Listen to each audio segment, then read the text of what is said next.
Entre visillos. Novela de Carmen Martín Gaite. Temática. El tema general y trascendente de la novela se centra en la soledad y en el hastío de algunos seres humanos por lo reducido y previsible de su existencia al tener como entorno y circunstancia la vida provinciana de la España de mediados del siglo XX. La monotonía de la vida diaria se convierte en un absurdo inmovilista para muchos de los personajes ante la inviabilidad de alterar sus vidas o de poder proponer horizontes nuevos o nuevas metas. Trama. La novela trata de cómo es la vida pequeño burguesa de un grupo de jóvenes de 15 a 30 años aproximadamente y sus mayores en una menuda capital de provincias en la España de mitad del siglo XX, caracterizada por el inmovilismo social y la fuerza del tradicionalismo en las costumbres del régimen nacional-catolicismo extendido por todos los rincones de España. ¿Cuáles son sus proyectos de vida? Y, sobremanera, cómo construyen su identidad en función de las diferencias de sexo. ¿Cuál es la solución? Escapar, afirma la Elvira más conformista. Pablo, Julia, así lo hacen. Natalia y Elvira lo piensan, pero Elvira sucumbe asustada, claudica y se frustra a comprometerse en matrimonio con quien no ama, Emilio. De este modo se protege de su atracción por Pablo. Unos y otros son los chicos raros, los inconformistas, los no gregarios. La novela no refleja simplemente los hábitos de una localidad al modo costumbrista del siglo XIX, sino que transmite una misión crítica de la sociedad. Martín Gaite procura manifestar la lucha del individuo con su medio y el resultado de ese enfrentamiento con desenlaces muy diversos en 1957. Argumento y estructura. La novela se divide en dos partes. La primera 11 capítulos y la segunda 7. Pero en los capítulos 14 y 16 se practica la separación por secuencias narrativas, marcadas en el libro por un amplio espacio interparagrafal. La escritura incluye 3 secuencias en cada uno de ellos, con el mismo narrador y el mismo punto de vista. No encontramos la estructura tradicional del planteamiento, nudo y desenlace. Se abren muchos conflictos en el interior de los personajes o entre ellos y se van desarrollando con celeridad, en apenas 100 días, sin plantear al lector nudos o desenlaces nítidos. Todos los personajes tienen contacto con uno y otro en la trama.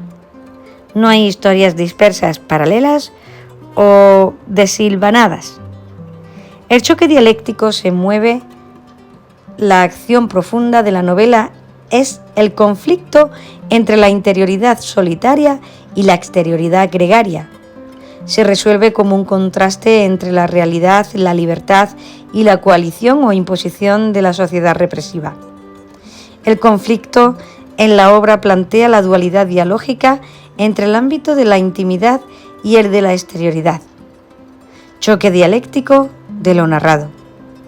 Intimidad y exterioridad, interioridad solitaria y exterioridad gregaria, libertad, diario profundo entre personas, imposición represiva. Esa es la sociedad. Natalia quiere comunicarse con ella, su diario y con otros. Y estos se le van esfumando. Gertrude, Alicia, Julia, Pablo, es uno de esos desenlaces del proceso narrativo que apenas se atisba, ya se ha desmoronado. Y así todo. Y para el lector optimista persiste un desenlace más allá de este final.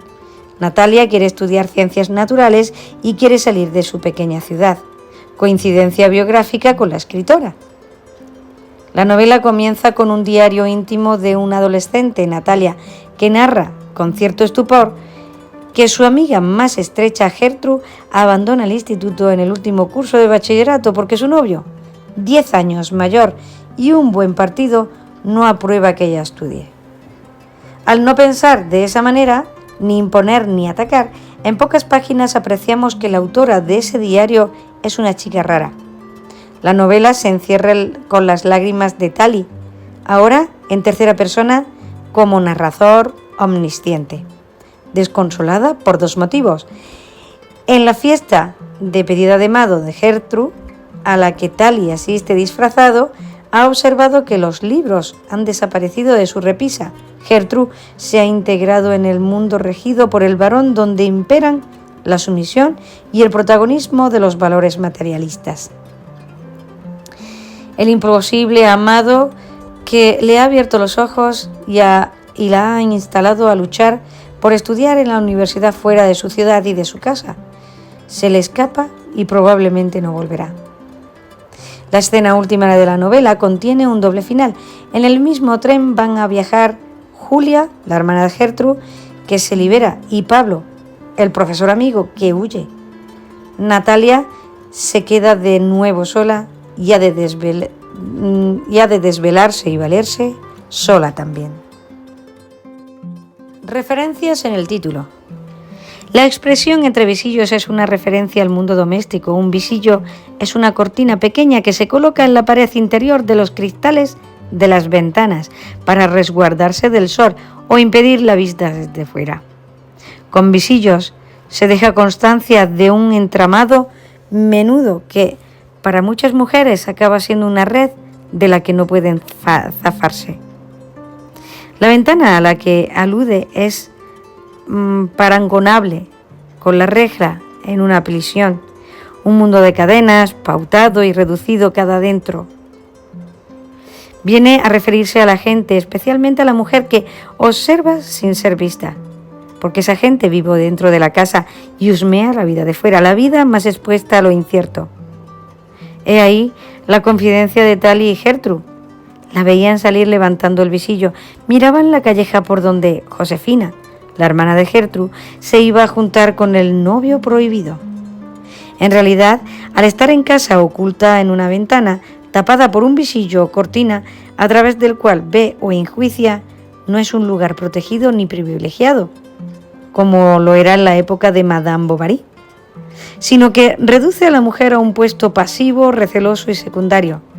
En la novela de Martín Gaite, el mejor puesto de vigilancia y disfrute es un mirador de esquina, el mirador verde. Era un coche parado. También guarda relación con otro sentido, en el de las mujeres que ven pasar la vida entre visillos, sin luces ni futuro. El profesor lo estima así. Me fui a buen paso hacia la pensión por las calles vacías y mirando las ventanas de los edificios me imaginaba la vida estancada y caliente que se escondía en los interiores. La técnica narrativa de pergeñar la trama consiste en la vista desde dentro, una perspectiva de denuncia y crítica. Se apoya en un personaje que, después de experiencias vitales en el extranjero, retorna a España. Este ardid para poder enjuiciar con mentes comparativas como lo emplea Gaite, 30 años después, en Irse de casa en 1988. En esta novela, una diseñadora afamada regresa de Nueva York a una ciudad de provincias. Personajes. La mayoría de los personajes del microcosmos de la novela pertenecen a la clase media alta de la sociedad española. Un grupo de familias que no se ha visto afectado por los deterioros económicos de la guerra y la posguerra, aunque también hay representantes significativos de la clase baja. Se trata de una novela coral. Hay más de 20 personajes, muchos de los cuales personifican los seres mediocres, la inmensa mayoría de los cuales pertenecen a la burguesía de la clase media alta de la sociedad provinciana. En este sentido podemos definirla como novela de personaje colectivo. Sin embargo, hay 4 de ellos que destacan sobre el resto y anclan los ejes del desarrollo: Elvira, Pablo, Tati y Julia. Características generales. Están dotados de gran humildad y de gran humanidad, sobre todo los femeninos, en quienes los conflictos son más dramáticos por carecer de libertad y por resultar sus problemas más insolubles. Unas más conformistas, que se limitan a reproducir alienadas con valores recibidos, son clasistas, mezquinas, mojigatas, otras querrían rebelarse. Se presentan como instrumentos que sirven para evidenciar perspectivas y visiones existenciales que dan forma a la novela y a la sociedad que en ella se proyecta. La sociedad se analiza por la dialéctica entre el modelo dominante que es en presente, que se opone a un modelo variable de futuro, cambio y progreso.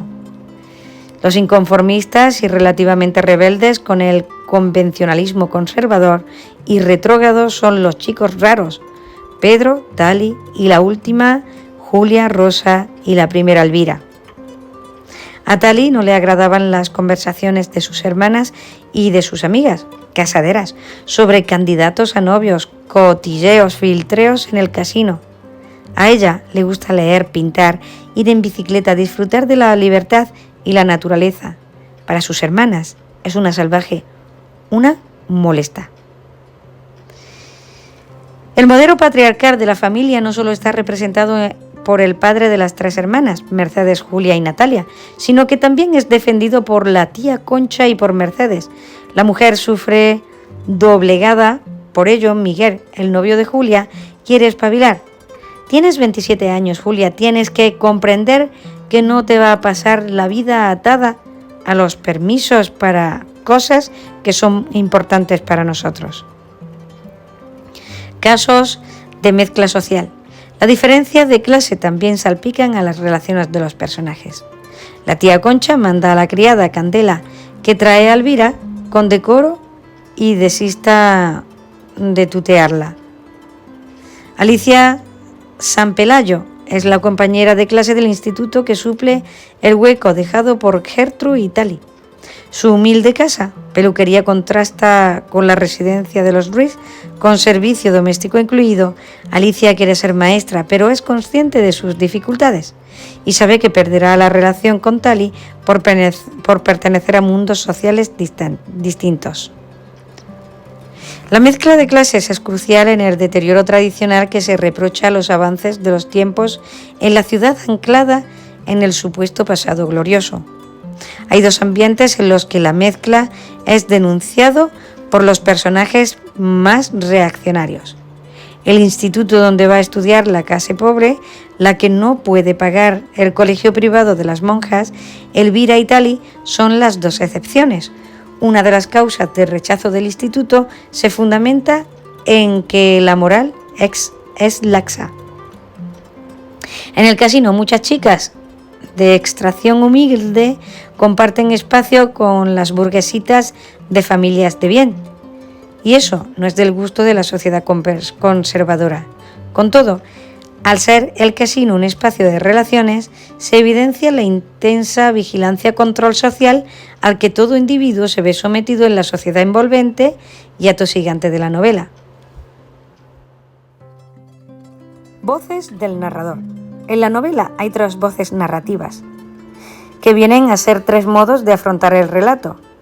Estas voces nos ofrecen tres puntos de vista que transmiten la realidad observada de maneras muy distintas.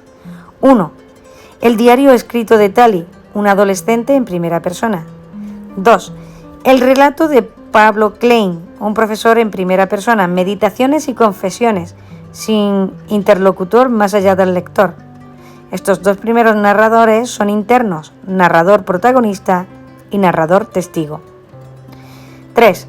Narrador omnisciente, objetivista, tercera persona. Sabe, pero no enjuicia. A ellos se añade la perspectiva personal de Julia, de la que se incluye una carta íntima de su novio Miguel. La obra se desarrolla en un ajustado equilibrio entre las voces de la narración. Ese juego alternante entre la primera y la tercera persona narrativa desata la sensación de conservadurismo, rutina e hipocresía de la pequeña ciudad. Natalia, en su diario, refiere sucesos inmediatamente anteriores a la narración. Es una narradora protagonista. La técnica del diario apunta a los que será la introspección y el intimismo reflexivo en novelas posteriores. La narración de Pablo se mueve en el tiempo pasado y no concretado. Esa imprecisión temporal es intencionada. La indeterminación impregna de un halo de misterio al propio personaje de Pablo. Es un narrador testigo que deviene en narrador protagonista. Se ha tildado de voz excesivamente fría y funcional, pero resulta una construcción narrativa convincente y esencial. Pablo, de origen semi-extranjero, está de paso en la ciudad y por eso es capaz de arrojar una mirada crítica de lo que contempla, la mediocridad y la falta de creatividad de esa ciudad provinciana, reflejo de la España de la época. El narrador omnisciente no describe a los personajes ni los retrata psicológicamente.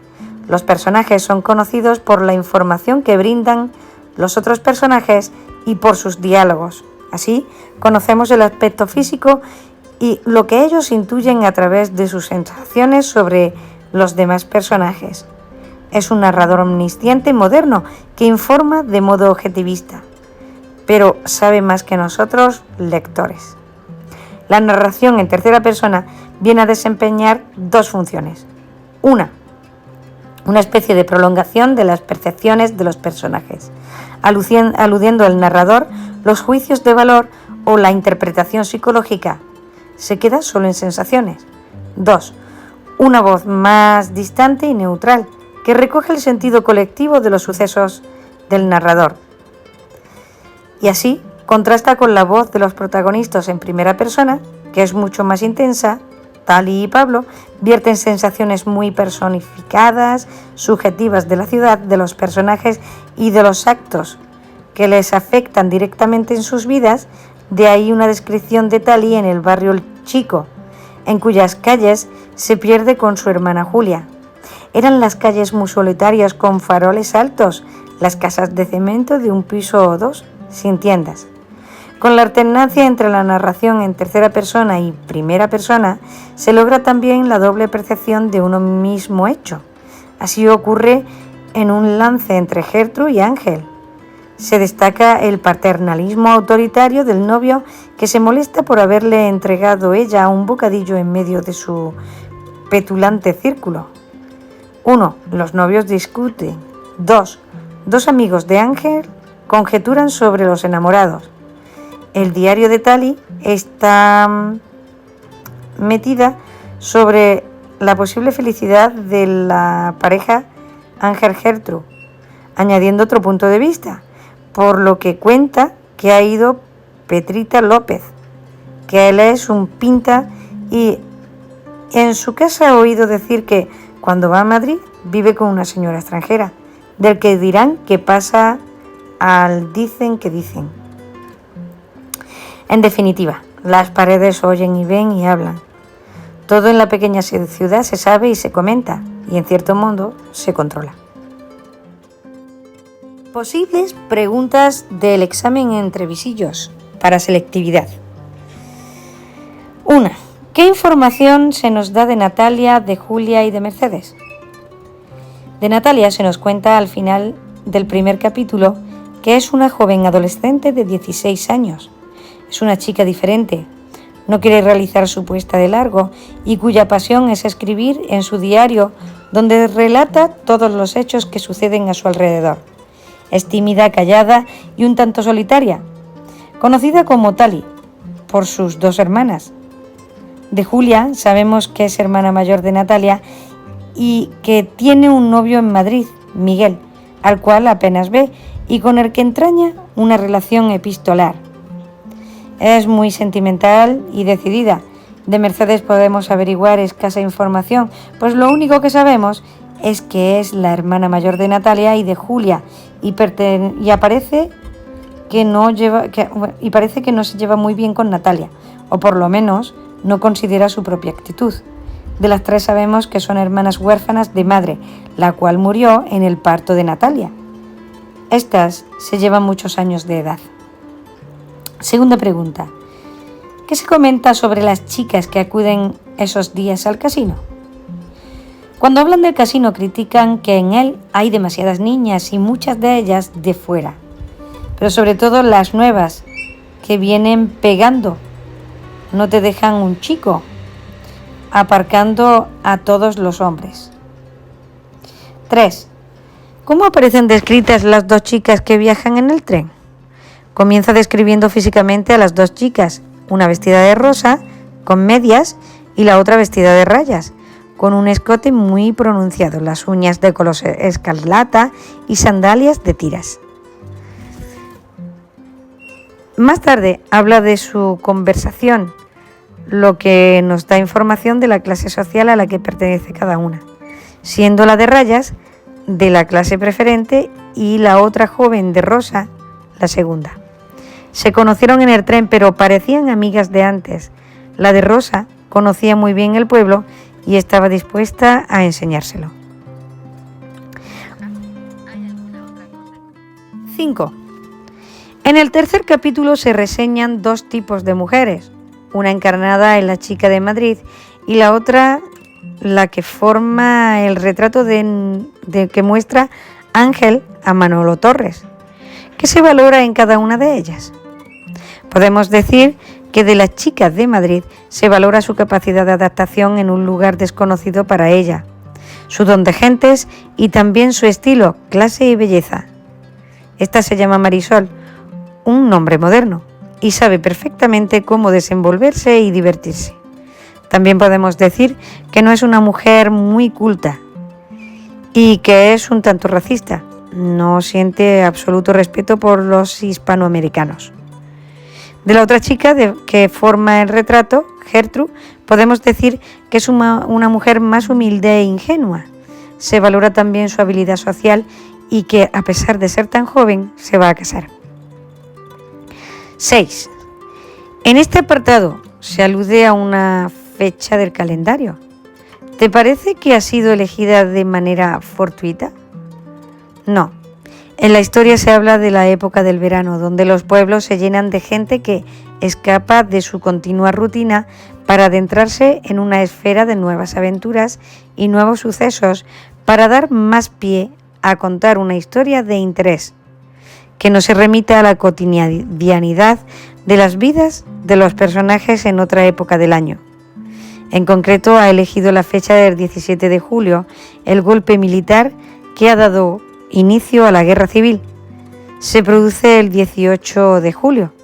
Parece mostrar una fecha detenida en un estado anterior al modelo cultural y social propugnado por la dictadura. 7. ¿Qué información nueva tenemos de Pablo?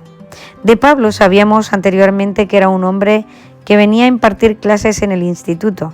Ahora sabemos que era amigo del fallecido director cuando dice estuve en Suiza con él de viaje y que además había vuelto a ese pueblo en el que estuvo viviendo durante su infancia 2 años con su padre. Por último, nos dice que venía a impartir clases de alemán. 8. ¿Cómo se representa Elvira a sí misma en el cuarto capítulo? Se representa como una mujer con carácter rudo y con ciertas inquietudes, pues repite en varias ocasiones que se ahoga en esta ciudad. 9. ¿Qué rasgos de Natalia aparecen descritos en el quinto capítulo?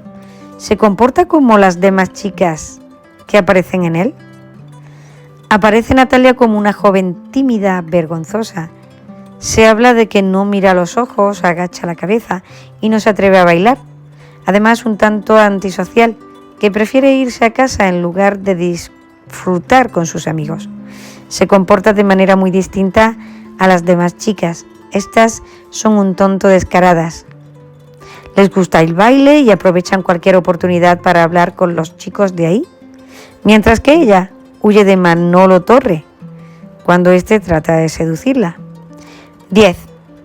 La autora caracteriza a Rosa, la cantante del casino, mediante algunos objetos y prendas de vestir. Anótalos y explica de qué manera Martín Gaite aproxima al lector a la escena mediante el uso de elementos insignificantes y nimios. La describe como una chica con el pelo oxigenado peinado, muy tirante y grandes pendientes de bisutería en forma de arco, con unas uñas muy afiladas y pintadas de rojo. También habla del traje de lentejuelas con el que la mujer debutó en un café de Cáceres. La autora aproxima al lector mediante la descripción detallada un tanto subjetiva de la mujer, lo que no lleva a hacernos una idea de cómo es. 11. ¿De qué se confiesa Julia ante don Luis? Julia se vuelve a confesar de lo mismo que otras veces. Se cree pecadora por haber ido al cine y haberse sentido excitada y haber pensado y tenido sueños de tal tipo con su novio. 12. ¿Qué sabemos de Elvira a través de la carta que envía a Pablo? Por la carta que envía Elvira sabemos que esta es una mujer impulsiva que necesita dar por terminadas las conversaciones y acciones que lleva a cabo. También sabemos que no pudo decirle nada a Pablo antes por las circunstancias que le atormentaban, pero que ella creía firmemente que ambos tenían muchas cosas en común y que podrían engañar algo más que una simple amistad. 13. El noveno capítulo se abre y se cierra con preferencias a Miguel, novio de Julia. ¿Es quien relata lo que ocurre entre ambos un narrador distante y objetivo o por el contrario, se focaliza en el punto de vista de Julia? El capítulo se cierra y se abre hablando de Miguel. Es Julia la que relata acontecimientos con en ambos momentos. Se focaliza desde el punto de vista de Julia. En la primera parte es ella quien escribe la carta y aparecen los hechos narrados en primera persona y al final es un narrador que habla de Miguel de la misma forma que Julia lo haría. 14.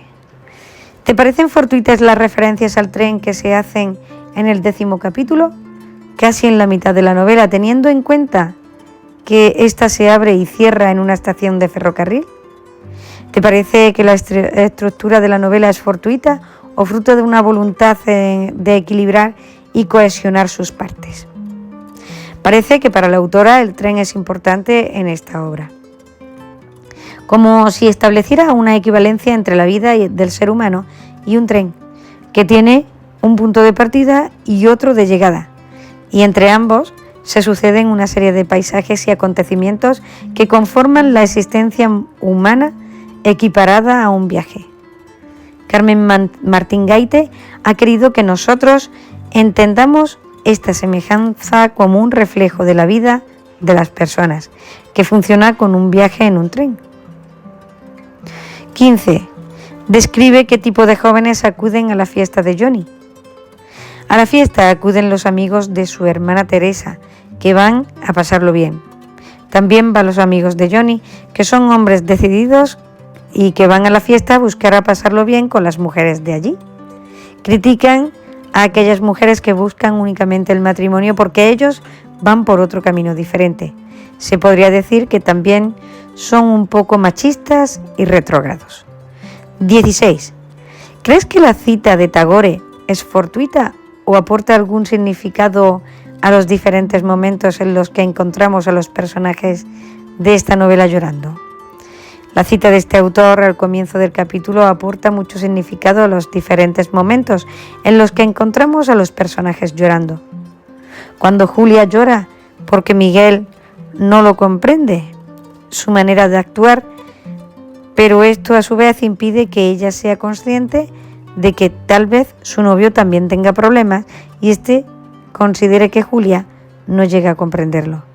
La cita quiere que dejemos de perder el tiempo con lamentos y lloros que nos ocultarán la posible solución a nuestros problemas, y esto debe aprenderlo muchos de los personajes de la historia. 17. ¿Quién es el narrador del capítulo 16? A través de dictados temporales que contribuyen a actualizar el relato, la narradora introduce información de varias de las historias que se cruzan en la novela. Resume brevemente qué información aporta. El narrador de este capítulo es Natalia. Narra en primera persona y a través de ella sabemos que Julia quiere irse a vivir a Madrid con Miguel, que lo tiene cada vez más claro y está pensando en cómo encontrar trabajo allí y cómo decírselo a su padre. También sabemos que Mercedes ha estado con un chico, pero que no está acostumbrada a ello, y el chico solo ha jugado con ella. Ahora obligan a Natalia a salir con Petrita, aunque no le cae muy bien. Tiene que pasar ratos con ella por compromiso. Además, Julia y Natalia van a casa de Elvira y ella habla con Natalia de cosas del instituto. También sabemos por Julia que Elvira se va a casar con Emilio, aunque dicen que le gusta Pablo Klein. Por último, Natalia busca pretextos para hablar con el profesor, pues parece que siente algo por él, cosa que ya ha hablado con su nueva amiga Alicia. Finaliza el capítulo hablando con su padre sobre todos los asuntos que le atormentan a ella y a su círculo cercano, excepto que quiere estudiar una carrera.